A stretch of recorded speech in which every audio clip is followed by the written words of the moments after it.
Hello, welcome to the TV room. David Bradley here. I am your host, and yes, we are on the air.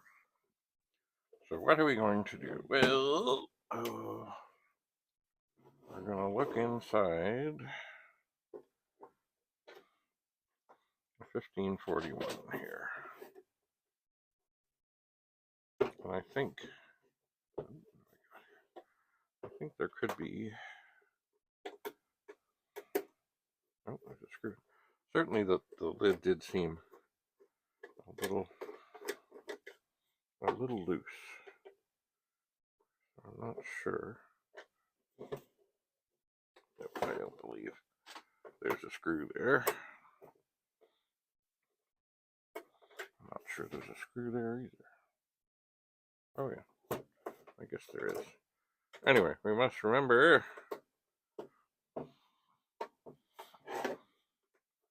with these drives. No, that doesn't feel right. That feels like I'm actually doing something, but I'm just not sure. I'm going to just turn this over and see what happens. I'm wondering if there's many. Oh, there's one. Oh, there was only, it seems, 2 screws. Now here's, see here, oh, wait a second here. Oh, here's the front of this thing. And I don't know if you can see, but there's a little space. There's a little space. Maybe it does fit. Maybe it's just because it's loose. It's over. I don't know. I'm always wary of messing with these things. Anyway, the top looks pretty good.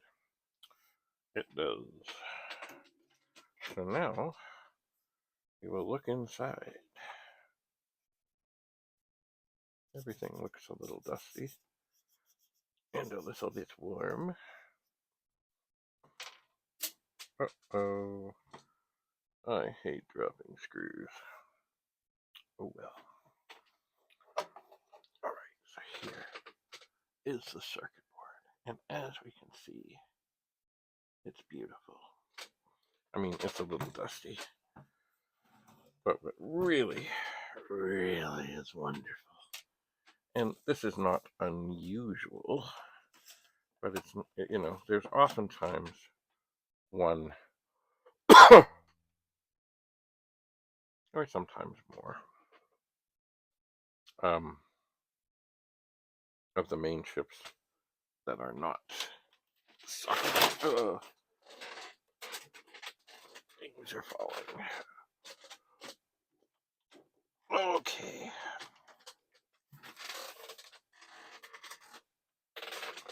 Let's move these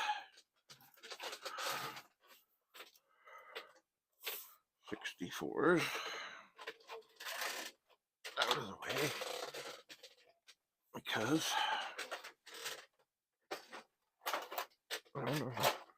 no falling down. Yeah. There's my. Oh, still got a funny smell of this hat.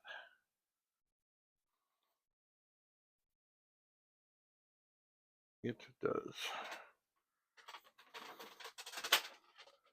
Okay. Now,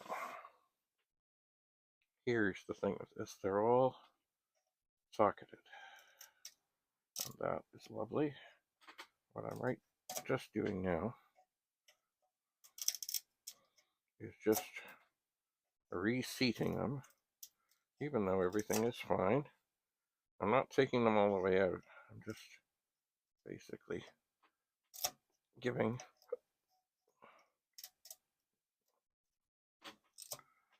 the one end of the chip that's easy to get at a little pry, which should get everything moving, because of course over the years there can be micro corrosion.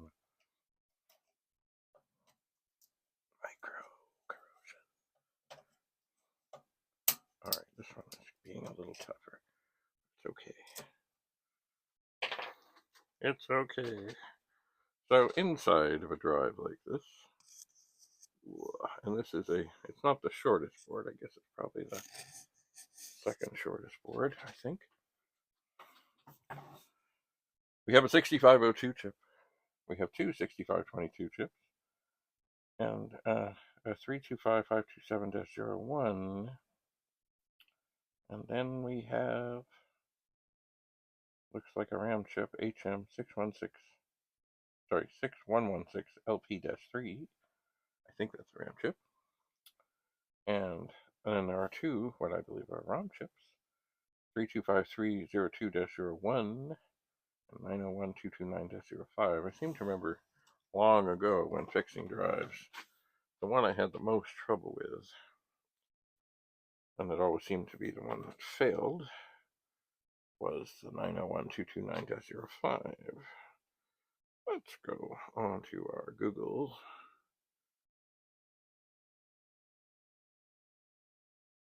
And search MOS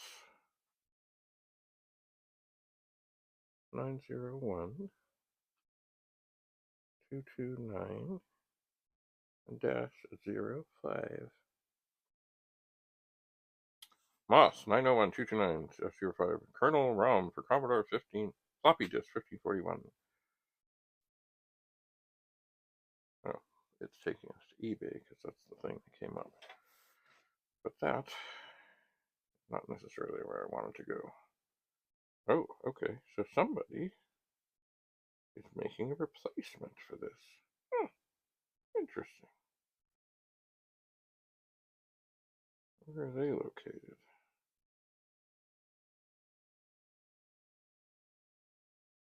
So it looks like a chip that also has an extra, like the pins go into an extra thing. From Italy. Wow. And if I were to get it now, I could expect delivery sometime in July. Okay. Let's see now. So let's search. So that's the kernel. So let's see here. MOS 325302-01.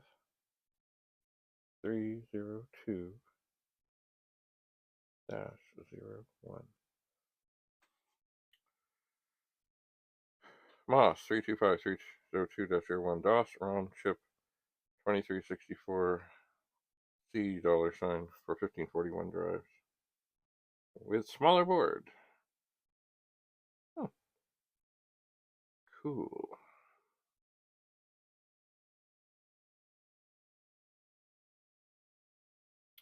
Let's see.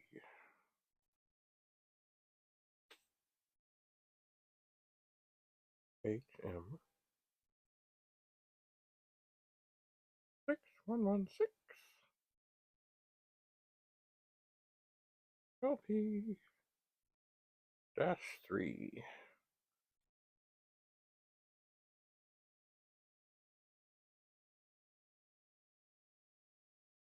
HM 6116 LP -3 data sheet. Yeah, it's an SRAM chip. Asynchronous single 5. This product has been discontinued. Oh, I see. Another thing says 2048-word times 8-bit high-speed static CMOS RAM.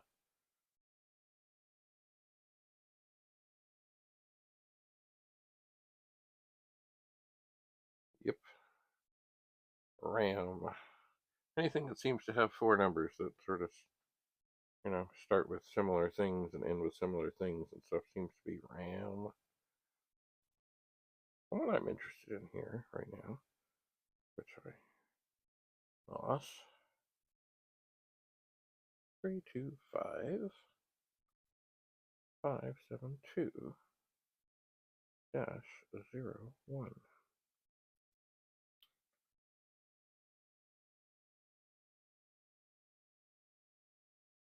Gandalf, capital G, Andy, ALF in capitals, MOS 325-72-01 replacement. Oh, that's replacement. Okay. Data sheet for the 1541 disk drive controller chip.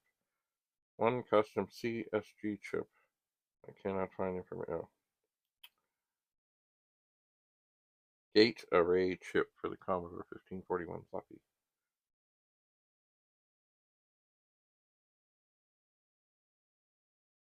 Here looks like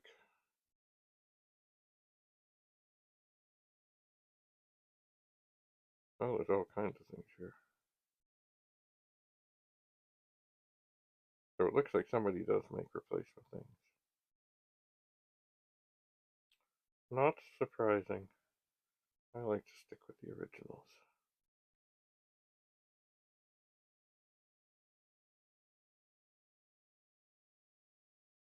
Let's click on this for a second and see what it says. Oh, yes, accept all. Logic array installed in all big 1541 and 1541 drives that use mid-sized boards 154, 0050, 250442, and 250446. I thought it had more information on it.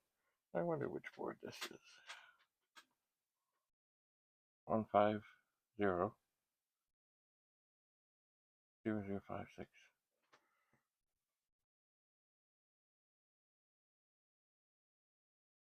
Well, I don't see that listed here. Oh, no, it is 154005. I think it's a 0. Yeah, it is. Yeah. So they had a variety of versions of this board. They did. Then, of course, and it's funny, if you look inside most things that are Commodore like, you will find a pair of chips. In this case, it's the 6522. The MOS Technology 6522 versatile interface adapter is an integrated circuit that was designed and manufactured by MOS Technology as an I/O port controller for the 6502 family of microprocessors. It provides two bidirectional 8-bit parallel I/O ports, two 16-bit timers, one of which can also operate as an event counter, and an 8-bit shift register for serial communications or data conversion between serial and parallel forms. The direction of each bit of the two I/O ports can be individually programmed. In addition to being manufactured by MOS Technology, the 6526 was second sourced by other companies, including Rockwell and Synertech. The 6522 was widely used in computers of the 1980s, particularly the Commodore machines, and was also a central part of the designs of the Apple III, Auric I, Auric Atmos, BBC Micro, Victor 9000/Cirrus 1, and Apple Macintosh. Video game platforms such as Vectrex also used the 6522, as did the 1984 through 1999 Corvette Digital Dash Cluster. A high-speed CMOS version, the W65C22, is produced by the Western Digital Design Center. Cool. So, the thing of this is it's funny, drives that are fine,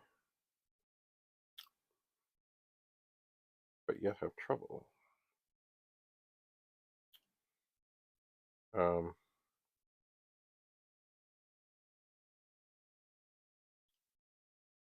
have, like, if say you take a drive like this, and you hook it up to 64, and it won't work, and whatever.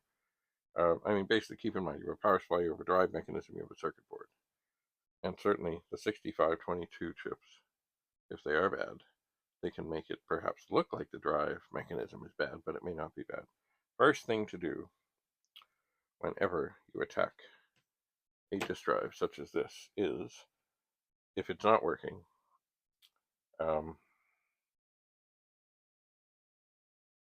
well, try and isolate the problem. Now, is it ever the power supply? Well, I suppose it could be the fuse. I don't believe in my entire memory, I ever remember a power supply on a 1541 being bad, bad, bad. I never, ever. So then we come down to the circuit board and the drive mechanism. So, assuming you have another 1541, and I mean, who doesn't? Ha ha ha. I tend then to, without having to take the whole thing apart, um, I would tend to take the circuit board off and then set the drive next to another drive that's good that I could plug things in. Actually, you don't even have to take the circuit board off. You can take another drive, unplug these, plug things here, and such, and test it. But really, I find the best thing to do is isolate it, because you can have something there, oh my god, my alignment is bad, the head is bad, everything is bad, everything is ruined, and it can actually just be a chip on here. So it is best in any sort of troubleshooting to try and isolate things as best as possible. And I always find that when testing chips, as easy as it is to pop one out and pop another one in, you could have more than one failure. Also, on this board, what's all that? There are little chips, support chips. They too can cause the same sort of problems. So the best way to make sure that you absolutely positively know what's what is to take out another drive that you know is working and swap things into it, rather than swapping things, taking things out and putting other things in here. You're dealing with a lot of unknowns, especially like this drive is 40 years old. I've never seen it before. It seems to work fine. It's all good. But is it? So, yeah. So when, I mean, you know what, if you're pretty sure, like say you turn it on, you feel around, you find a chip that's like immediately like rip-roaring hot, then go ahead, take it out, try another one, especially if they're socketed. But otherwise, best to swap things that you're not sure of into something that you're good, something that you know is working, because then you can tell right off one thing, one change. Oh, something changed.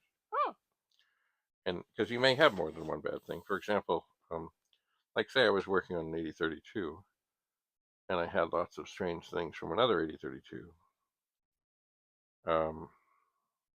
and weird things were happening. As much of a pain as it would be, I would do my bestest to have the good 8032 board, and only as things were happening, put things one at a time into the other 8032 board. Because when you're dealing with a whole bunch of things, and you never know how much is good and how much is bad and how much is kind of, and here's the other thing, some things can be a little bit bad, or some things can be okay when they're cold but not when they're hot, or some things should be okay when they're hot but not when they're cold. So anyway, best, see, now this one is working fine, and this one has the great likelihood of being something that I will keep around. Certainly the circuit board, because everything is socketed, which means never am I going to run into something. I'm like, oh, okay, now I have to unsocket. Not that there's anything wrong with having to desolder things. It's a whole lot easier when you don't have to. So I'm just looking at the board here, and it's funny how the different boards have the different pads to change the device number. And it's funny how on some of them also, I see 3 things that look like it could. On this one, at this moment, and glancing around, I only see 2 of the little, to me they almost look like, maybe little spaceships. They're like a circle. But in the middle of the circle, there's a thing. I'm going to see if I can hold this up and get it close enough that you can see what I think is the things. Oh, man. Oh, yeah. Right sort of in the middle there. I think near that upright capacitor, there's two things. And those little things are what you cut. And they are marked as something. Or maybe they're not.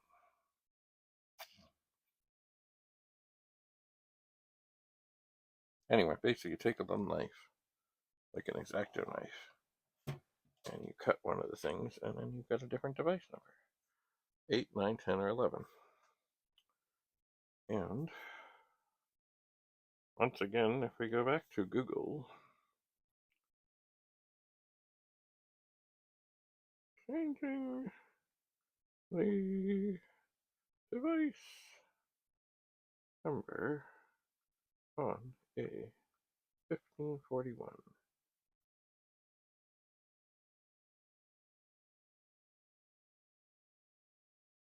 Oh, okay. They're talking about the 1541-2 and the 1571 and the 1581. They have two little switches on the back. Oh, look, here's a video by this guy named Dave Bradley, 8-bit Commodore man.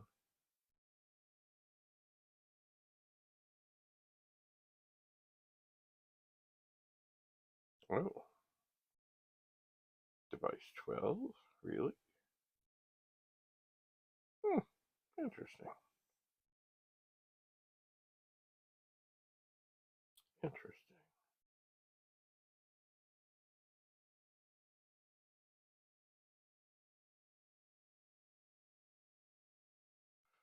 Yeah, jumper pad.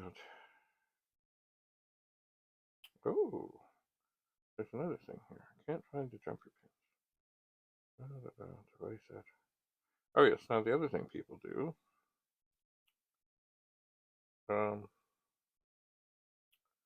what people do is they cut the traces, but then they solder wires on.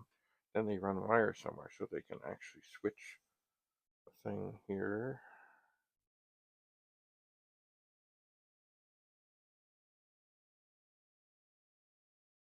Oh, I'm not going to tell that. Okay, anyway. It's funny how, as I said, on some boards you find different things. But anyway, as I see in here, kind of, yeah, that would be them. To me, they kind of almost look like, oh, there was the helmets on Battlestar Galactica. And the guys had these little dots that went back and forth. Now, these things don't move. They don't. But they kind of look like that. Anyway, on this board, they're all, well, I would say maybe 40% up. They're lined up with this connector. So if you look up, you'll see the two matching things. And if you want it to be device 11, certainly you cut them both. You want it to be device 9, you cut one. You want it to be device 10, you cut the other. And of course, you can always fix it if you're not happy with what you did by putting a blob of solder across there. And if you do want to have, like the modern drives with the switches, you can do that. And lots of people, what they would do, would they get a couple of switches, run the wires, and maybe put it here. You have to drill a hole or two. Other people who didn't want to change the look of the drive and didn't want the things accessible would put them in the back, maybe over here. Anyway, it was all up to what people wanted to do, how easy they wanted to be able to get at them, etc., etc., etc. There are some 1541s that I have seen that have so many modifications between device numbers and disabling the read-write head, not the sensor to see if the disk is write protected and such. Anyway, usually little switches, little wires. And then, of course, there were some, there's all kinds of things that people did with these things, which I have not done and I have not seen. but they're quite something. So yes, kind of like anything, Commodore makes it, and then the people modify it. So, alright, I should grab...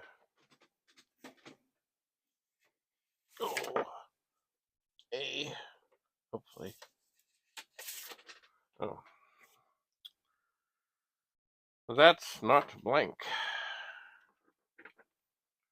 Somewhere.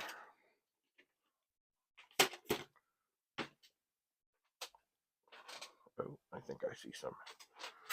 Oh. Yes, there are some old computer cards. How do we know it's an old computer card?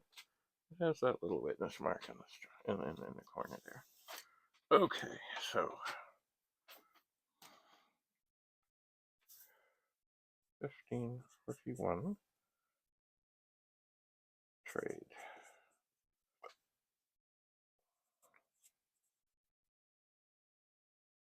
Works. Let's see. All major chips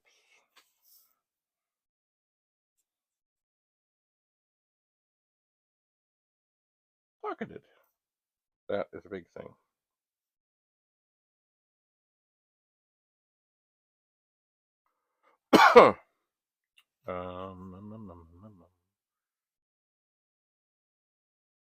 I guess I could. I haven't really done this before. 1540 050 1500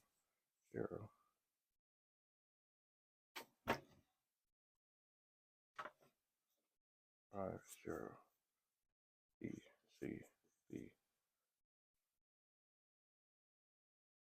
tested. Oh golly, something like 77 times.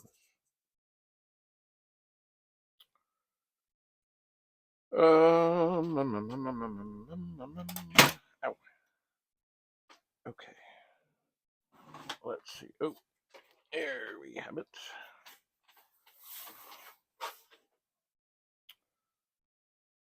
Serial number 2006173.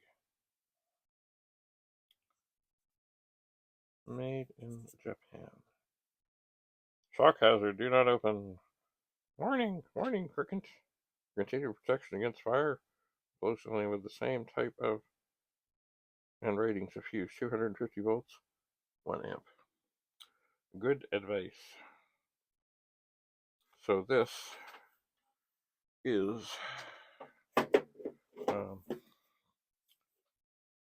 okay. Missing screws.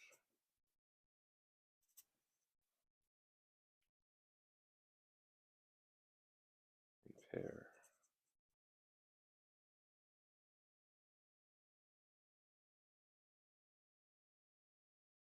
Test. Forward. Because all the chips are socketed. So yes, this is a good one to use to test things. It is. It's actually quite nice. I have of course dropped one screw that I will have to deal with. I shall. Where's that? Oh, there's it. And the screws, of course, that go into this are a fine thread. I'll get the one in the front. Oh, I know I dropped the other one. Oh, I think I see it. Ow.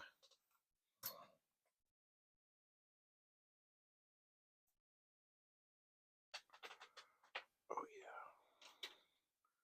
Got it. So, I think at this moment, I will put one. Oh, that did not fall in nicely. I think I will put one going to go in, and it may not go in. I was going to put one in one corner and one in the other. Okay. That one, I think, it takes a lot of, okay. Yes, that one is in. Now, did this one go in at all? Let's see. I guess it did. So we are secure.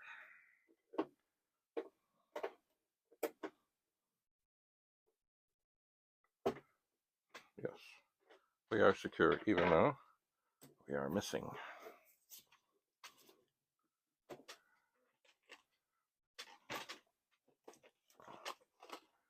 Oh, golly. I know I have tape. Is it in here? It is. Okay.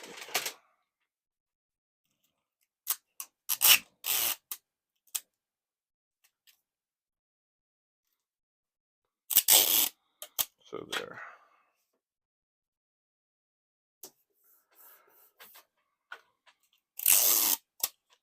It's all good. Good, good, good, good, good.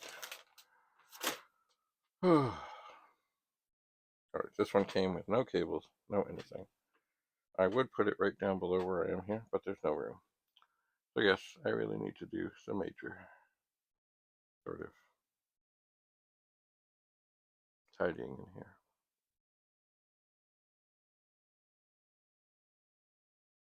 Shocking as that might be. Yes, as my old computer teacher in high school, Gordon Mahaffey, said, gotta get organized, gotta get organized, gotta get organized.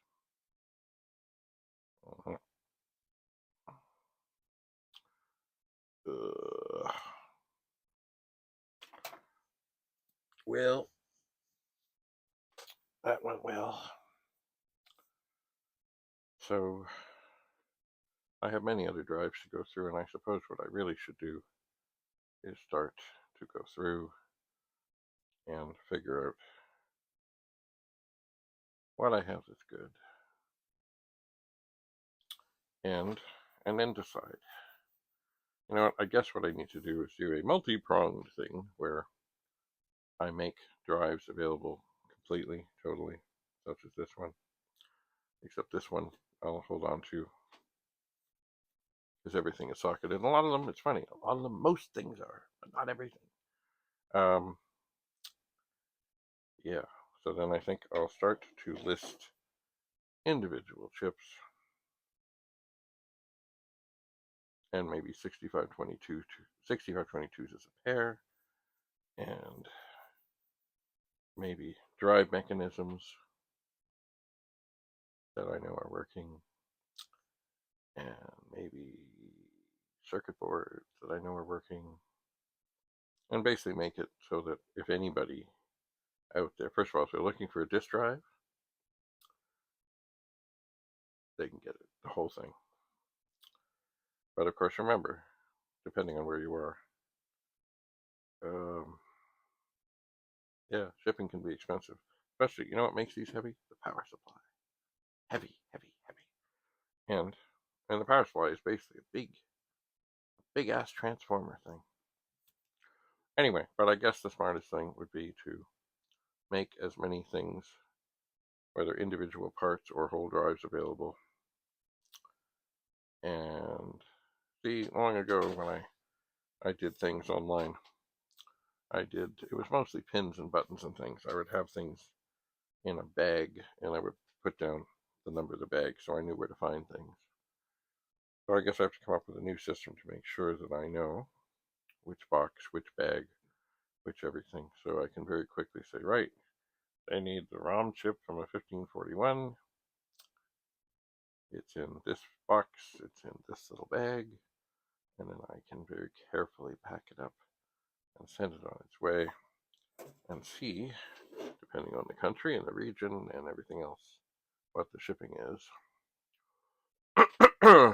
And then, of course, if I do that, I can always find out the shipping price in different areas. And see, people like free shipping. They do. So if I decide, like say the 6522 chip, and 20 years ago, I did find an ad on Kijiji, some guy looking for two 6522 chips. And I wrote almost immediately because I happened to see this, and he thought I was joking. He thought I was somebody that his friends had, like, said, oh, you should write to him, and oh, because he's never going to find these things. I said, no, not really. Anyway, we quickly came to a deal, and I sent them to him for, I think it was $50 plus shipping, and because it was within Ontario, it was, I think the shipping was less than 10. I think, mind you, here's the thing, and this is where they get you.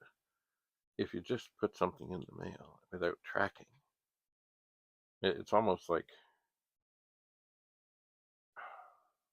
it shouldn't have to be tracked for you to trust it. It shouldn't, because tracking adds a whole bunch to it. Now, yes, I know at the moment Canada Post is in trouble. Why?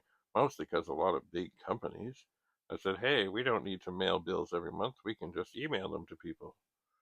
Or we can text them, or we can do all these other things. So, yeah. But see, if they jack the prices up and make it impossible for people to afford to use Canada Post, then, of course, it's a self-fulfilling prophecy. Anyway, so, yes, I need to get organized. And of course, how do I do that? To get organized to, like, make things available and so and the other things that some people may need are the actual cases. And they're pretty light, but they're pretty big.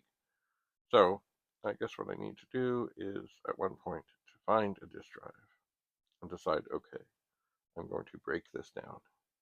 I'm going to list these individual parts. Or maybe the circuit board, or maybe the drive, or maybe, whatever. And then make sure that I know where they are. Make sure they have, like, for chips, it's quite easy. Just a padded envelope and a suitable safety net of something. Be it, there was this blue stuff I used to use. I don't remember what it was from, but plastic stuff that you could stick it in, and then thin cardboard and stuff, and it would be safe. It would be dandy. It would be lovely. But anyway, find out, what is that to ship in Canada? What is that to ship to the States? Are there tariffs involved?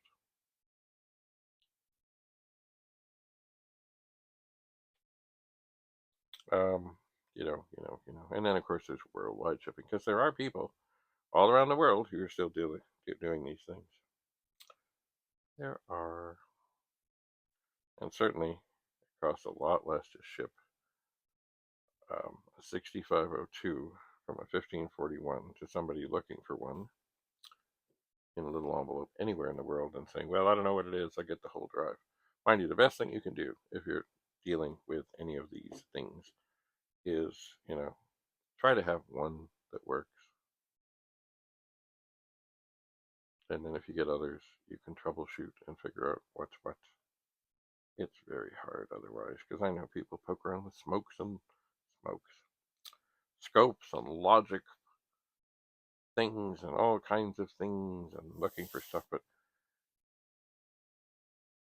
it's so much easier to fix things when you have another one to put things in, swap things out. Even you have to desolder sometimes. Anyway. All right. Another good working 1541. Oh boy. I should find some more screws. Even though it's tight, it's not so tight.